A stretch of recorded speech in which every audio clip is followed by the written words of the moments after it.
अगर मैं आपसे कहूं कि अगले 10 से 15 सालों में दुनिया की सबसे बड़ी धार्मिक आबादी का नक्शा पूरी तरह से बदल सकता है, तो क्या आप विश्वास करेंगे? लेकिन यह कोई भविष्यवाणी नहीं है दोस्तों। यह एक ऐसी हकीकत है जो इस वक्त ईरान की सड़कों पर, तुर्की के सोशल मीडिया पर और मोरक्को के युवाओं के दिलों में घट रही है। कल्पना कीजिए, एक देश जहां 99% लोग एक धर्म को मानते हैं, लेकिन उसी देश में युवा अपनी मस्जिदों को आग के हवाले कर रहे हैं, महिलाएं हिजाब जला रही हैं और सबसे चौंकाने वाली बात, लोग खुलेआम नमाज का मजाक उड़ा रहे हैं, सिगरेट पीते हुए सजदे की नकल कर रहे हैं। यह सिर्फ विद्रोह नहीं है, यह एक मूक क्रांति है जो दुनिया के सबसे बड़े धर्मों में से एक की नींव को हिला रही है। अब सवाल यह है, आखिर क्या वजह है कि जिस धर्म के अनुयायी 2 अरब से ज्यादा हैं, उसी धर्म की युवा पीढ़ी उसे त्याग कर नास्तिकता की ओर भाग रही है? क्यों ईरान में, जहां इस्लामिक क्रांति हुई थी, अब 60% लोग नमाज पढ़ना छोड़ चुके हैं? और सबसे बड़ा ट्विस्ट, उसी समय भारत में हिंदू युवा मंदिरों की ओर क्यों दौड़ रहे हैं? पुरी के जगन्नाथ मंदिर में युवाओं की संख्या 10% से बढ़कर 40% कैसे हो गई? क्लब और पार्टियों को छोड़कर जैन जी अयोध्या और काशी क्यों जा रहे हैं? इस वीडियोस मैं आपको वे आंकड़े, वे सर्वे रिपोर्ट्स और वे हकीकतें दिखाने वाला हूं जो शायद आपने कभी नहीं सुनी होंगी। हम बात करेंगे उन 50,000 मस्जिदों की जो ईरान में बंद हो चुकी हैं, उन 30 मस्जिदों की जो जलाई जा चुकी हैं, और उन लाखों मुस्लिम युवाओं की जो अब खुद को एथियस्ट कहलवाना पसंद कर रहे हैं।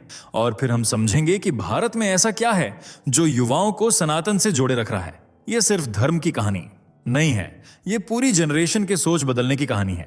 तो वीडियो को लाइक करिए, क्योंकि अगले 20 मिनट में आपकी सोच हमेशा के लिए बदल सकती है।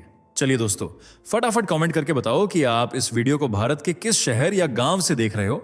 हमें भी जानना है कि हमारी आवाज इस देश के किन किन कोनों तक पहुंच रही है। कश्मीर से कन्याकुमारी तक, अंडमान से अरुणाचल तक, हर आवाज एक ऊर्जा है और हम सब मिलकर बना रहे हैं सनातन की लहर। और अगर आपने चैनल को अब तक सब्सक्राइब नहीं किया है तो भाई, ये तो सीधा अन्याय है। इतना दमदार और जनजागरण वाला कंटेंट हम हर रोज आपके लिए लेकर आते हैं। सब्सक्राइब करो अभी, ताकि अगली बार सनातन की हर गर्जना आप तक सबसे पहले पहुंचे। और हां, वीडियो को लाइक करना मत भूलना। ये सिर्फ एक बटन नहीं है, ये दुनिया को दिखाने का तरीका है कि सनातन अभी जीवित है और जाग रहा है। तो चलिए, बिना वक्त गंवाए बढ़ते हैं वीडियो में आगे। क्यों मुस्लिम युवा पीढ़ी इस्लाम को छोड़ रही है? क्यों ईरान में मस्जिदों को जलाया जा रहा है? क्या तुर्की सिर्फ कहने को 99% मुस्लिम आबादी वाला देश है? क्यों नमाज का मजाक उड़ाया जा रहा है? हिंदू युवा पीढ़ी सनातन के करीब क्यों हो रही है? अगर आप भी इन सवालों के जवाब जानना चाहते हैं तो वीडियो के अंत तक बने रहें। दोस्तों, इस्लाम एक ऐसा धर्म है जिसे मानने वाले लोगों की संख्या आज दुनिया में करीब लगभग 1.9 अरब से 2 अरब, यानी 190-200 करोड़ के बीच है। यह धर्म दुनिया की दूसरी सबसे बड़ी आबादी वाला धर्म है, जो कुल वैश्विक जनसंख्या का लगभग 25% है। इसके अनुयायी आज हर जगह फैले हुए हैं, जिनमें सबसे ज्यादा आबादी दक्षिण एशिया और दक्षिण पूर्व एशिया में रहती है। वहीं 57 मुस्लिम देश खुद को पूरी तरह से इस्लाम के रंग में डुबोए हुए हैं, जिनमें नाइजीरिया, मिस्र, ईरान, तुर्की, इंडोनेशिया, पाकिस्तान, बांग्लादेश समेत कई देश हैं जहां मुसलमानों की सरकार तो है ही, साथ ही वहां कानून भी उन्हीं का फॉलो किया जाता है। प्यू रिसर्च सेंटर की रिपोर्ट के अनुसार इस्लाम दुनिया में सबसे तेजी से बढ़ने वाला धर्म है। 2010 से 2020 के बीच मुस्लिम आबादी में लगभग 34.7 करोड़ की वृद्धि हुई है, और यह वृद्धि मुख्य रूप से हाई फर्टिलिटी रेट और युवा आबादी के कारण है। अनुमान है कि 2050 से 2060 तक यह ईसाइयों के बाद सबसे बड़ी या उससे भी बड़ी आबादी वाला धर्म बन सकता है। जी हां, साल 2060 तक मुस्लिम जनसंख्या 3 अरब से ज्यादा होने की संभावना है। एक तरफ जहां इस्लाम का परचम पूरी दुनिया में लहरा रहा है, वहीं कुछ मुस्लिम देशों के लोग अपने ही धर्म के अस्तित्व को मिटाने में लगे हुए हैं। चाहे ईरान हो या तुर्की, आज ऐसे कई देश हैं जहां हिजाब को सरेआम जलाया जा रहा है। लोग मस्जिदों को तोड़ रहे हैं, नमाज का मजाक उड़ा रहे हैं, महिलाएं बेनकाब होकर घरों से निकल रही हैं और बुर्के व हिजाब का विरोध कर रही हैं, जिनमें सबसे ज्यादा संख्या जैन जी और युवा महिलाओं की है, और इनकी उम्र लगभग 15 से 30 साल के आसपास है। ये लोग मुसलमान होने के बाद भी अपने ही धर्म को कुचलने में लगे हुए हैं और उसे त्याग कर सनातन अपना रहे हैं। हालांकि इस्लाम में धर्म त्याग को एक गंभीर अपराध माना जाता है। शास्त्रीय इस्लामी कानून के अनुसार धर्म छोड़ने वाले के लिए मृत्यु दंड की सजा है, जबकि कई मुस्लिम बहुल देशों में कारावास या परिवार से बेदखली जैसी कानूनी और सामाजिक सजाएं लागू की जाती हैं, और कुछ चरमपंथी समूह तो मौत की सजा भी दे देते हैं। लेकिन इसके बावजूद भी लोग अपना धर्म त्याग रहे हैं और पिछले कुछ सालों में जो आंकड़े निकल कर आए हैं वे वाकई हैरान करने वाले हैं। अगर हम मुस्लिम बहुल देशों की बात करें तो सबसे बड़ा बदलाव वहीं देखने को मिल रहा है। साल 2010 के बाद जब मिडिल ईस्ट और नॉर्थ अफ्रीका में मौजूद कई मुस्लिम देशों में यूथ बेस्ड सर्वे किए गए तो चौंकाने वाला डेटा सामने आया। अरब बैरोमीटर सर्वे ने अपनी रिपोर्ट में बताया कि मुस्लिम युवा अपने मजहब से दूर होते जा रहे हैं। 2013 के सर्वे में जहां बहुत कम युवा खुद को एथीस्ट बताते थे, वहीं 2018 तक कई देशों में यह संख्या दोगुनी हो चुकी थी, जिसका सबसे बड़ा उदाहरण ट्यूनीशिया है, जहां लगभग 99% आबादी मुस्लिम है, जो ट्यूनीशिया को एक प्रमुख मुस्लिम बहुल देश बनाती है। यहाँ के ज्यादातर लोग सुन्नी मुसलमान हैं जो मालिकी मजहब का पालन करते हैं, जबकि कुछ छोटी आबादी इबादी मुसलमानों की भी है। कुल मिलाकर कहें तो ट्यूनीशिया एक मुस्लिम देश है, लेकिन आपको जानकर हैरानी होगी कि 2022 के संविधान ने इस्लाम को राज्य धर्म के रूप में घोषित करना बंद कर दिया है, बल्कि इसे इस्लामी दुनिया का हिस्सा माना है। वहीं अरब बैरोमीटर द्वारा हुए सर्वे के मुताबिक करीब 45 से 50% युवा अब खुद को नास्तिक बता रहे हैं, जिसका मतलब यह है कि वे लोग इस्लाम से दूर हो चुके हैं और अपने आप को मुसलमान नहीं समझते हैं। मुस्लिम देशों में यह बदलाव पिछले कुछ सालों से लगातार नोटिस किया जा रहा है। ये वे देश हैं जहां इस्लाम हमेशा सबसे ऊपर रहा है। लोग अपने धर्म के लिए मरने मारने को तैयार रहते थे, लेकिन अब इन्हीं देशों की आधी मुस्लिम आबादी ने मजहब से दूरी बना ली है, जिनमें मोरक्को भी शामिल है। वहां 99% से अधिक आबादी मुस्लिम है, जो मुख्य रूप से सुन्नी इस्लाम का पालन करती है।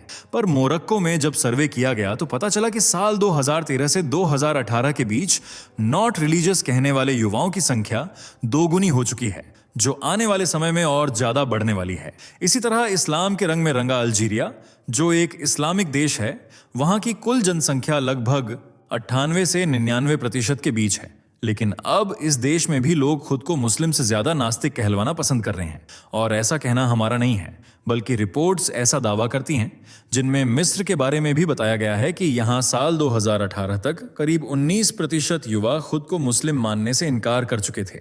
वहीं लीबिया में हुए सर्वे के अनुसार करीब 36% यूथ ने खुद को नास्तिक बताया। इसके अलावा लेबनान में तो हालात और ज्यादा खराब हैं। वहां करीब 37% युवाओं ने खुद को इस्लाम से दूर बताया।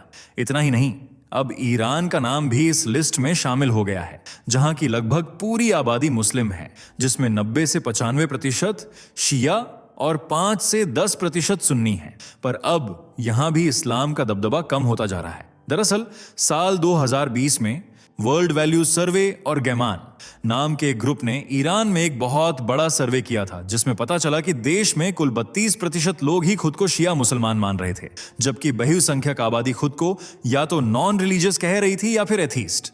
यही नहीं, इसी रिपोर्ट के मुताबिक 60% ईरानियन नमाज पढ़ना भी छोड़ चुके थे। लेकिन क्यों?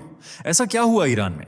तो बता दें, पूर्व में ईरान एक पारसी देश था, लेकिन खलीफाओं के काल में यह मुस्लिम देश बन गया। ईरान की सीमा हर काल में घटती बढ़ती रही है। आज का ईरान प्राचीन काल के ईरान से बहुत अलग है। प्राचीन काल के ईरान को सबसे पहले सिकंदर ने ध्वस्त किया और फिर बाद में तुर्क और अरब के लोगों ने नेस्तनाबूद कर दिया। जब अरब के खलीफाओं ने अपने धर्म का विस्तार किया तो आसपास के कई देशों को फतह करने के बाद ईरान को भी फतह कर लिया। ईरान अब वर्तमान में एक शिया मुस्लिम देश है। अयातुल्ला खौमैनी के नेतृत्व में 1979 की ईरानी क्रांति के बाद से यह देश एक कट्टर मुस्लिम देश बन गया और इस्लामिक कानूनों के अनुसार लोगों को जीवन जीने पर मजबूर करने लगा। इससे पहले ईरान एक खुले विचारों वाला देश था, जहां किसी भी तरह की धार्मिक पाबंदी नहीं थी। पश्चिम और अमेरिका से उसके गहरे संबंध थे, लेकिन इस्लामिक क्रांति के बाद सब कुछ पलट गया। पिछले कुछ वर्षों से समय का चक्र उल्टा चला है और अब फिर से लोग स्वतंत्रता चाहते हैं। जब उन्हें यह स्वतंत्रता नहीं मिल पा रही है तो वे इस्लाम छोड़ने को मजबूर हैं। इसके अलावा महिलाएं हिजाब कानून के भी खिलाफ हैं। 20 से 29 साल की 78% महिलाएं इस कानून का विरोध करती हैं, जो दिखाता है कि युवा पीढ़ी धार्मिक प्रतिबंधों के खिलाफ है। DW की एक सर्वे रिपोर्ट के अनुसार यह अनुमान लगाया गया कि ईरान में काफी संख्या में लोग इस्लाम छोड़ रहे हैं, जिनकी संख्या करीब 47% से कम नहीं मानी जा रही है। ईरानी राष्ट्रपति के वरिष्ठ मौलवी मोहम्मद अबोल्गासेम डोलाबी ने इस तरह की बातों का खुलासा किया कि पिछले साल 2023 में ही ईरान में करीब 50,000 से ज्यादा मस्जिदें बंद कर दी गईं, जबकि कई मस्जिदों को प्रदर्शनकारियों ने जला दिया। कुरान में कहा गया है कि अल्लाह ने मस्जिदों, गिरजाघरों और अन्य इबादत स्थलों की रक्षा का आदेश दिया है। पैगंबर ने युद्ध में भी इबादत गाहों को नष्ट करने से मना किया है, पर ईरान में वही हो रहा है। हालांकि ईरान इस्लामिक वर्ल्ड का खलीफा बनना चाहता था, उस खलीफा के देश में मुसलमान अब तक 30 से ज्यादा मस्जिदें फूंक चुके हैं। इस आंदोलन में अब तक 30 से ज्यादा मस्जिदें जलाई जा चुकी हैं। इस्लामिक आक्रांताओं ने भारत में हजारों मंदिरों को तोड़ा, मूर्तियों को खंडित किया। उसकी वजह धार्मिक थी, क्योंकि इस्लामिक आक्रांताओं के लिए हिंदू काफिर थे। लेकिन ईरान में तो मुसलमान ही मस्जिदें फूंक रहे हैं, जो यह दिखाता है कि ईरान में अब इस्लाम कमजोर होता जा रहा है। कुछ ऐसा ही हाल तुर्की का भी है, जो एक इस्लामिक कंट्री के रूप में पहचाना जाता है, पर अब तुर्की में भी इस्लाम की बुनियाद धीरे धीरे कमजोर हो रही है। वहां की युवा आबादी अब नमाज का मजाक उड़ा रही है और इस्लाम से दूरी का इजहार कर रही है। तुर्की में ऐसा एक ट्रेंड शुरू हो गया है जिसे देख दुनिया भर के कट्टरपंथी परेशान हैं। वहां जेनजी यानी युवा पीढ़ी ने दिसंबर के महीने में सोशल मीडिया पर एक नया ट्रेंड शुरू किया था, जिसमें युवा पहले नमाज पढ़ते हैं, सजदा करते वक्त मुस्कुराते हैं, फिर नमाज पढ़ते पढ़ते गिर जाते हैं। कई वीडियो में तो युवा नमाज पढ़ते वक्त सिगरेट पी रहे हैं। यह ट्रेंड जल्दी ही वायरल हो गया और तुर्की में फैल गया। सोशल मीडिया पर टर्की नमाज मॉकिंग जैसे हैशटैग ट्रेंड करने लगे, जिसे देख पूरा मुस्लिम वर्ल्ड गुस्से में आ गया। पर सवाल यह उठता है कि आखिर जिस मुल्क में 99% मुसलमान हैं, वहां नमाज का मजाक क्यों उड़ाया जा रहा है? जिस मुल्क में सरकार युवाओं को धार्मिक पीढ़ी बनाने की कोशिश कर रही है, जिनके दिमाग में मजहबी कट्टरता भरना चाहती है, वहां की जेन जदी नमाज से दूर क्यों जा रही है? तो एंटी नमाज ट्रेंड के पीछे 2 कारण बताए जा रहे हैं। इस ट्रेंड को तुर्की की एक टीवी सीरीज से जोड़कर देखा जा रहा है, जिसका नाम है कुर्तलार वादिसी। इसके एक सीन में नमाज पढ़ते हुए एक इमाम की मौत हो जाती है। माना जा रहा है कि युवा इसी सीन का मजाक उड़ा रहे हैं। वहीं दूसरा कारण यह है कि तुर्की की सरकार युवाओं को इस्लाम से जोड़ने के लिए कई योजनाएं चला रही है, पर जेनजी को यह मंजूर नहीं है, इसलिए वे इस ट्रेंड के जरिए इन योजनाओं का विरोध कर रहे हैं। 2025 की कोंडा सर्वे रिपोर्ट के मुताबिक खुद को धार्मिक मानने वालों की संख्या 55% से घटकर 46% हो गई है। तुर्की में नास्तिक या गैर धार्मिक लोगों की संख्या 2% से बढ़कर 8% हो गई है। 18 से 24 साल के 11% युवा खुद को गैर धार्मिक मानते हैं, जबकि 2023 की एक और रिपोर्ट में यह पाया गया है कि 18 से 24 साल के युवाओं में सिर्फ 18.4% युवा ही खुद को कट्टर मुस्लिम मानते हैं, बाकी खुद को धर्मनिरपेक्ष बताते हैं। यानी तुर्की सिर्फ कहने को 99% मुस्लिम आबादी वाला मुल्क है, असल में इस्लाम को मानने वालों की संख्या कम होती जा रही है।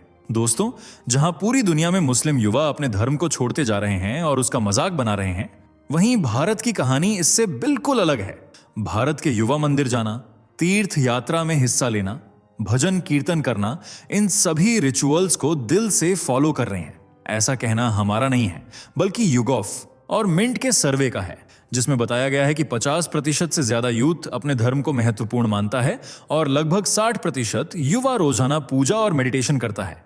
अगर हम मंदिरों और तीर्थ स्थलों की बात करें तो club, party, DJ night, restaurant और सोशल मीडिया के डिजिटल दिखावे से पहचानी जाने वाली युवा पीढ़ी अब आस्था और अध्यात्म की ओर बढ़ती दिखाई दे रही है। ओडिशा के पुरी में स्थित जगन्नाथ मंदिर में, जहां पहले सिर्फ 10 से 15% युवा दर्शन के लिए आते थे, वहीं अब पिछले कुछ सालों में यह संख्या बढ़कर 40% हो चुकी है। इसी तरह वाराणसी में भी विजिटर्स की संख्या कई गुना बढ़ी है। अयोध्या में भी जमकर भीड़ उमड़ रही है। नए साल की शुरुआत पर युवा पार्टी करने के बजाय मंदिरों के दर्शन कर रहे हैं, खासकर अयोध्या के राम मंदिर के। इन धर्म स्थलों पर दर्शन पूजन कर युवा दोस्तों और परिवारजनों के साथ सेल्फी अपलोड कर रहे हैं। पर्यटन विभाग के अनुसार इस साल नए साल से कई दिन पहले से ही प्रदेश के प्रमुख तीर्थ स्थलों काशी, अयोध्या, मथुरा, वृंदावन और प्रयागराज में लाखों की संख्या में युवा पर्यटक पहुंच रहे हैं। अयोध्या में भगवान श्री राम का दर्शन करने 5 लाख से ज्यादा पर्यटक पहुंच चुके हैं, जबकि काशी विश्वनाथ कॉरिडोर में पिछले 3 दिनों में 10 लाख और मथुरा में 3 लाख से ज्यादा पर्यटकों ने दर्शन पूजन किया है। इनमें युवा पर्यटकों की संख्या सबसे ज्यादा थी। यही रुझान पिछले साल प्रयागराज में आयोजित हुए दिव्य भव्य महाकुंभ में भी देखने को मिला था, जिसमें न केवल देश बल्कि विश्व के कोने कोने से श्रद्धालुओं और पर्यटकों ने आकर विश्व रिकॉर्ड कायम किया था। यानी कुल मिलाकर कहें तो एक तरफ जहां मुस्लिम पीढ़ी अपने धर्म को छोड़ रही है और उससे दूर भाग रही है, वहीं हिंदू युवा पीढ़ी सनातन के और करीब होती जा रही है। तो दोस्तों, आपको क्या लगता है, लोग इस्लाम को क्यों छोड़ रहे हैं? अपनी राय कमेंट में जरूर बताइए। वीडियो को लाइक और शेयर करके हमारे चैनल को सब्सक्राइब कर लीजिए। मिलते हैं अगली वीडियो में, तब तक के लिए बाय बाय। दोस्तों आपको स्क्रीन पर 2 और वीडियोस दिखाई दे रही हैं, जिसे देखने के लिए स्क्रीन पर क्लिक करें।